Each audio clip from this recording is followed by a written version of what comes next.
இந்தியாவில் பொருளாதார நெருக்கடி வருதா? பெட்ரோல் விலை ஏறிட்டே இருக்கு, ரூபாய் மதிப்பு குறையுது, அந்நிய செலவாணி கரைஞ்சிட்டே இருக்கு. என்னதான் நடக்குது வாங்க. கடந்த ஏப்ரல் மாதம் மொத்த விற்பனை பணவீக்கம் 8.3% உயர்ந்திருக்கு. அதே நேரத்தில் பெட்ரோல் டீசல் விலையும் உயர்ந்திருக்கு. இதோட பாதிப்பு நேரா சாதாரண மக்கள் மேலதான் விழும். காய்கறி, பால், தானியங்கள் எல்லாத்தோட விலை ஏற ஆரம்பிக்கும். நடுத்தர ஏழை மக்கள் சேமிச்ச பணத்தை செலவழிக்க வேண்டிய நிலை வரும்.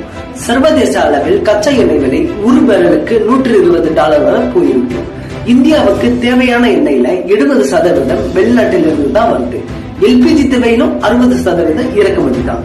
எண்ணெய் நிறுவனங்கள் நாளொன்றுக்கு 1000 கோடி ரூபாய் வரை இழக்குதுன்னு மத்திய அமைச்சர் சொல்லியிருக்காரு.